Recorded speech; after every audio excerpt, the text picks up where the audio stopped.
तो वो जगह साफ करके गीली जगह पे वो खुद सो जाती है और बच्चे को खुश जगह पे रखती बेशक। है। गिले बिस्तर आपसी सौंदी, मैनू सोनी थां ते पौंदी। 18 ਸਾਲ ਸੰਭਾਲਿਆ ਉਹਨੇ, ਹੀਰਿਆਂ ਵਾਂਗੂ ਪਾਲਿਆ ਉਹਨੇ। ਅਕਸ਼ ਸੁਰਮੇ ਉਹਨੇ ਪਾਉਣੇ, ਕੰਗੀ ਵਾਣੀ ਵਾਲ ਬਣਾਉਣੇ। ਅਕਸ਼ ਸੁਰਮੇ ਉਹਨੇ ਪਾਉਣੇ, ਕੰਗੀ ਵਾਣੀ ਵਾਲ ਬਣਾਉਣੇ। ਪਕੜ ਕੇ ਮੇਰੇ ਨਾਖਨ ਕੱਟਣੇ, ਇਕੱਠੇ ਕਰਕੇ ਛੱਤ ਤੇ ਸੁੱਟਣੇ। ਗਲ ਗਲ ਦੇ ਵਿੱਚ ਮੱਤਾਂ ਦਿੰਦੀ, ਧੀ ਪੁੱਤਰ ਨੂੰ ਖੁਦ ਸਮਝਿੰਦੀ। ਔਰ ਜਦ ਮੈਂ ਸੁਬਹ ਸਕੂਲ ਸੇ ਜਾਣਾ, ਮੱਖਣ ਚੂਰੀ ਨਾਲ ਖਵਾਉਣਾ, ਮੱਥਾ ਚੁੰਮਣਾ, ਹੌਸਲਾ ਦੇਣਾ, ਨਾਲੇ ਸਿਰ ਤੋਂ ਪਿਆਰ ਵੀ ਲੈਣਾ। ਜਦ ਮੈਂ ਥੱਕ ਕੇ ਆਉਣਾ ਵਾਪਸ, ਕੋਲੋਂ ਆ ਕੇ ਬਹਿਣਾ ਮਾਂ ਦਾ। ਸ਼ਾਲਾ ਪੁੱਤਰ ਜਵਾਨੀਆਂ ਮਾਣੇ, ਯਾਦ ਹੈ ਮੈਨੂੰ ਕਹਿਣਾ ਮਾਂ ਦਾ। ਹੌਲੇ ਹੌਲੇ ਵੇਲਾ ਲੰਘਿਆ, ਵੇਲੇ ਨਾਲ ਜਵਾਨ ਮੈਂ ਹੋਇਆ। ਰੰਗੋ ਰੰਗ ਦੀ ਦੁਨੀਆ ਦੇ ਵਿੱਚ ਮਸਤ ਨਜ਼ਾਰੇ ਅੰਦਰ ਖੋਇਆ। ਮਾਂ ਦਾ ਸਿਰ ਤੇ ਸਾਇਆ ਸਜਣਾ, ਗਮ ਨਾ ਨੇੜੇ ਆਇਆ ਸਜਣਾ।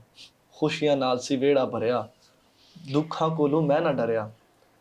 ਮਾਂ ਦੀ ਰੱਜ ਕੇ ਖਿਦਮਤ ਕੀਤੀ, ਚੰਗਾ ਵੇਲਾ ਸੋਹਣੀ ਬੀਤੀ। ਰਲ ਮਿਲ ਹੱਸਦੇ ਵਸਦੇ ਵੇੜੇ, ਦੁੱਖ ਸੁੱਖ ਵੰਡਣਾ ਰਹਿਣਾ ਨੇੜੇ। ਔਰ ਖੁਸ਼ੀਆਂ ਆਲੇ ਘਰ ਨੂੰ ਯਾਰੋਂ ਲੱਗੀ ਨਜ਼ਰ ਕਿਆਮਤ ਆਈ। ਖੁਸ਼ੀਆਂ ਆਲੇ ਘਰ ਨੂੰ ਯਾਰੋਂ ਲੱਗੀ ਨਜ਼ਰ ਕਿਆਮਤ ਆਈ। ਮਾਂ ਦਾ ਸਾਇਆ ਟੁੱਟਿਆ ਸਜਣੋਂ, ਵਸਦੇ ਘਰ ਬਿਮਾਰੀ ਛਾਈ। ਮਾਂ ਟੁਰੀ ਤੇ ਜ਼ਿੰਦਗੀ ਮੁੱਕ ਗਈ, ਫੁੱਲਾਂ ਵਰਗੀ ਜਿੰਦੜੀ ਸੁੱਕ ਗਈ। ਕੀਤੇ ਮਾਤਮ ਹਾੜੇ ਪਾਏ, ਵਾਸਤੇ ਦਿੱਤੇ ਉੱਠ ਨੀ ਮਾਏ। ਗੱਲਾਂ ਕਰ ਅੱਜ ਸੀਨੇ ਲਾ, ਠੰਡ ਕਲੇਜੇ ਦੇ ਵਿੱਚ ਪਾ। ਐਡੀ ਛੇਤੀ ਛੱਡ ਚੱਲੀ ਏ, ਰੂਹ ਮੇਰੀ ਵੀ ਕੱਢ ਚੱਲੀ ਏ। ਰਾਣੀ ਉੱਠ ਜਾ, ਤਰਸ ਤੇ ਕਰ, ਤੇਰੇ ਪਿੱਛੋਂ ਜਾਣਾ ਹੀ ਮਰ। ਮੇਰੇ ਦੁੱਖ ਵੰਡਾਣੇ ਕਿੰਨੇ, ਕੀਤੇ ਕੌਲ ਨਿਭਾਣੇ ਕਿੰਨੇ। ਮਾਂ ਇੰਝ ਸੁੱਤੀ ਅੱਖ ਨਾ ਖੋਲੀ, ਗੂੰਗੀ ਹੋ ਗਈ ਮੇਰੀ ਬੋਲੀ। ਵਾਜਾਂ ਮਾਰੀਆਂ ਤਰਲੇ ਪਾਏ, ਉੱਠ ਗਏ ਮਾਂ ਦੇ ਸਿਰ ਤੋਂ ਸਾਏ। ਦੁਨੀਆ ਉੱਤੇ ਛੱਡ ਗਈ ਕੱਲੀ, ਦੁੱਖ ਦੀ ਇੱਕ ਹਨੇਰੀ ਚੱਲੀ। ਉਸਨੇ ਇੱਕ ਕਿਆਮਤ ਵੇਖੀ, ਸੁੰਝੇ ਹੋ ਗਏ ਚਾਰ ਚਫੇਰੇ। ਟੁੱਟ ਗਈ ਆਸ ਉਮੀਦ ਦੀ ਡੋਰੀ, ਦਿਨ ਨੂੰ ਦਿਸਣ ਯਾਰ ਹਨੇਰੇ।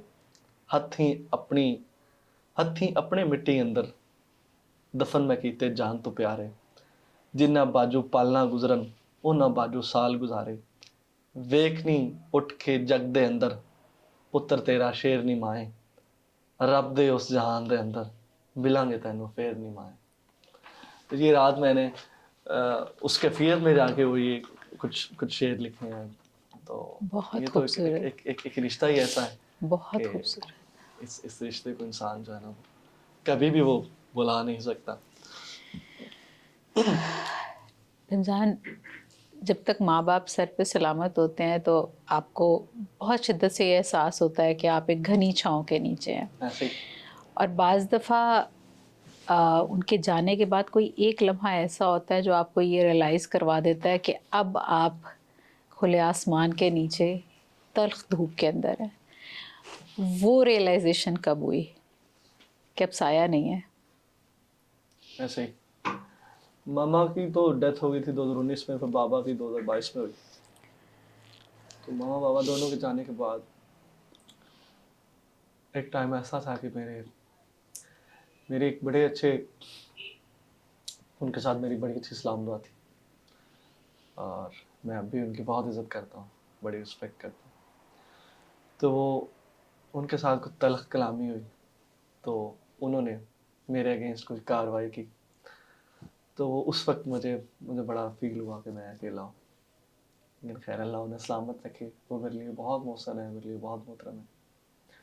तो फिर ये कि काफ़ी सारे ऐसे मौके हुए कि जब मैंने, फिर सबसे बड़ी बात ये कि जब मैंने सबसे पहले लाहौर में अपना घर लिया ना, तो तब मैं घर के सामने खड़ा होकर बहुत रोया, काफ़ी टाइम रोया। तब कभी फील हुई कि काश आज वो होते और वो देखते अपने बच्चे की कामयाबी। तो तब मैं बहुत रोया।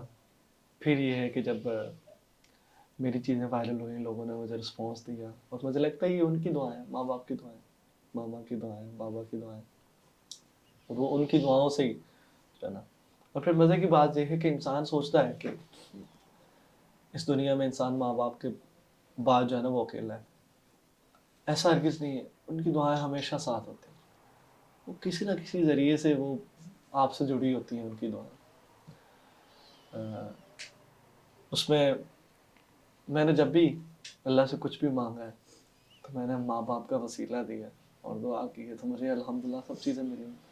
अल्लाह की ज़ात का बहुत शुक्र है कि आज वही दुआएं जो उनकी थी वो कबूल हो रही हैं। वो हमेशा मेरे साथ होते हैं हर काम में।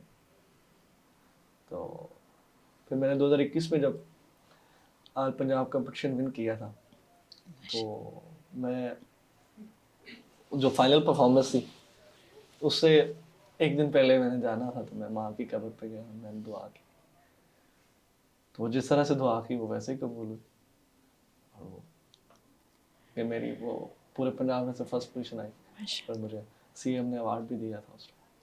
वो तो मैंने तुम्हें दुआ दी है, इंशाल्लाह इंशाल्लाह हमारा ये बेटा ज़रूर तमगा इम्तियाज़ लेगा। और ये प्रोग्राम याद रखना और मेरी बात भी याद रखना।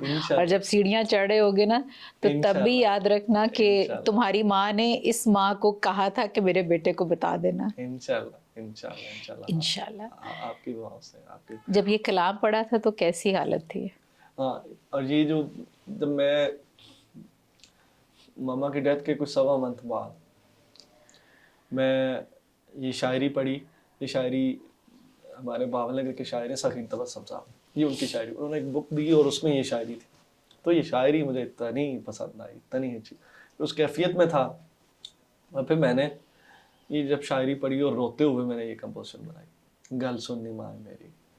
और वो फिर मैंने उसको रैंडमली रिकॉर्ड किया और वो आज अमर हो गई, लोग उसे सुनते हैं, लोग उसे यकीनन मैं जब भी किसी जगह पे मुझे फरमाइश आती तो मैं जब भी गाऊँ, जब भी ये कलाम पढ़ूँ तो लोग रो पड़ते हैं। और हर स्टेज पे, अभी मैंने लास्ट टाइम फैसलाबाद में इवेंट की, नुसरत फ़तेह अली खान ऑडिटोरियम, तो वहाँ मुझे किसी ने फरमाइश की, वहाँ लोग रोए हैं। मेरे एनसीए में एक इवेंट था, वहाँ पे एंड पे मुझे किसी ने फरमाइश कर दी कि ये कलाम सुना। तो वो जब लाइटिंग ऑफ थी, जब मैंने एंड किया तो मैंने देखा पूरा ऑडिटोरियम रो रहा है। तो जब भी जहाँ भी कहीं भी मैं इसे वो इस परफॉर्म वक्त करूँ तो हमने भी जिसने यहाँ जितने लोग मौजूद हैं जो भी सुन रहे थे सब रो रहे थे। अब देखिए हम लोग तो चलो कैमरे के सामने बैठे हैं, अब जो लोग ये रिकॉर्ड कर रहे हैं वो भी रो रहे हैं, वो भी रो रहे हैं। हाँ, तो ये कैफियत है ना, ये कनेक्शन है। और ये रिश्ता ही ऐसा है कि इसके लिए इंसान, अब मैं हंसता हंसता बैठा हूँ, मैं रो पड़ा हूँ। और मैंने कंट्रोल किया है कि मैं कभी भी ऐसा नहीं हुआ, मैं कभी भी किसी कैमरे के सामने नहीं रोया। हमारा क्योंकि आज फर्स्ट ही एपिसोड था और मेरी भी कोशिश यही थी कि मैं शायद ना रोती, लेकिन वही मैंने कहा कि जिस तरह इन आंसुओं पे मुझे ना कभी शर्मिंदगी थी और ना कभी होगी, और ना मुझे लगता है कि ये मेरी कमज़ोरी है, ये मेरी ताकत है। और ये है कि वो इसी निस्बत से एक शेर है, और वो राकब मुख्तार साहब का शेर है। वो बड़े अच्छे जंग से वो बिलोंग करते हैं और उर्दू के बड़े अच्छे शायर। वो लिखते हैं कि धड़कन थे, दुआ थे, मेरे होने का यकीन थे, खुशबू के मुहाफिज थे, मोहब्बत के अमीन थे, और दुख ये है मेरा यूसुफ और याकूब के खालिक, वो लोग भी बिछड़े जो बिछड़ने के नहीं थे। वाह वाह वाह, तो ऐसे ही है, ऐसे लोग वो लोग भी बिछड़े जो बिछड़ने के नहीं थे। बिल्कुल सही बात है। और जब आपके पास होते हैं माँ बाप तो वो ऐसे लगता है कि जिस तरह ये वक्त हमेशा रहेगा, और उन लम्हों की आपको कदर नहीं भी होती। और पता नहीं, मुझे अभी तक भी मुझे लगता है कि मैं यकीन का वो सफ़र तय नहीं कर पाई कि जहाँ मुझे ये मुकम्मल यकीन आता हो कि अच्छा वालदा जा चुकी हैं। मैं कोई 17 साल की एज तक मैं माँ के साथ ही सोता रहा, इतना प्यार था। और वो जब भी किसी छोटे छोटे होते थे शादियों वगैरह पे जाना, तो वो मेरा रो रो के बुरा हाल होना, मुझे नींद नहीं आनी। फिर वो तो ज़ाहिर में सबसे छोटा था, और माँ का तो मैं बहुत ज़्यादा लाडला। तो फिर वो उन्होंने वही बात, वो उन्होंने एक से दूसरे दिन जाना पकड़ना और वो सर पे ऑयल लगाना और वो मालिश करनी और फिर खुद नहाना मुझे, और वो जिस तरह से माएँ करती हैं बच्चों के साथ प्यार, तो वो एक ऐसा टाइम था कि जो सिर्फ इमेजिन किया जा सकता है। फिर दूसरी बात ये कि माँ के वो अभी भी मैं कभी फील करूँ तो वो मुझे फील होता है। माँ के हाथ मैं अक्सर चूमता होता था और वो फील मुझे अब भी होती है, और वो अब भी लगता है कि मैं इमेजिन करूँ तो वो मेरे वो तस्वुरात मेरे सामने होते हैं। तो ये रिश्ता तो फिर इसके ऊपर तो फिर बंदा बात करे तो अनमोल रिश्ते हैं कि जो कभी इनका रद्दो बदल कोई नहीं है, इसका कोई बदला नहीं है। वो शाह हुसैन का एक काफ़ी है शाह हुसैन की, तो वो मैं आपको ज़रूर, गुनगुना के सुनाता हूँ कि बिल्कुल, वो ज़रूर। काफ़ी फेमस है। शाह हुसैन की ये काफ़ी है।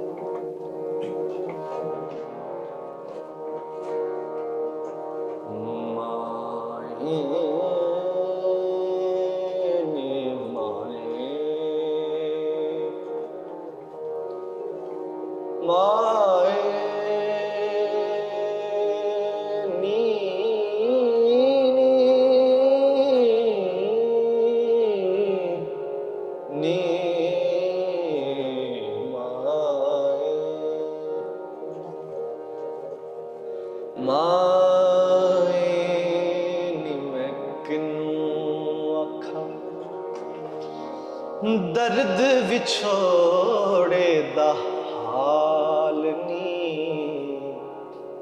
माए नी मैं किनू आखां दर्द विछोड़े दा हाल नी माए नी मैं किनू आखां दुखां दी रोटी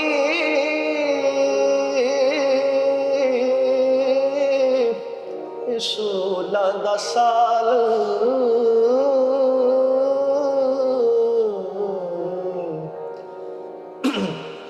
दुखां दी रोटी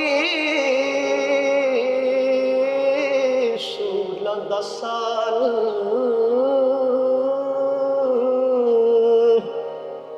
आही दा बालन बालनी माए नी मैं किनू आखां दर्द विछोड़े दा हाल नी माए नी मैं किनू आखां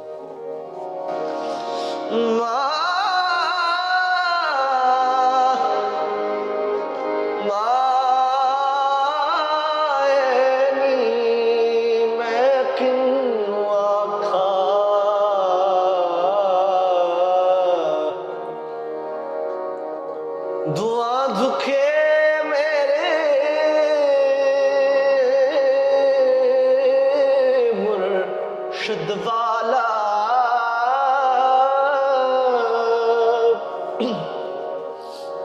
दुआ दुखे मेरे मुर्शिद वाला जा फोलाता लालनी माए नी मैं किनू आखां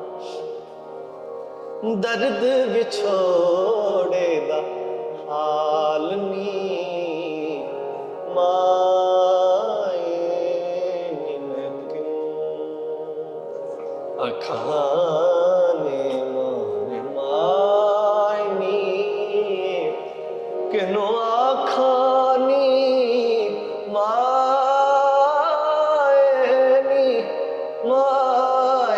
नी नी माए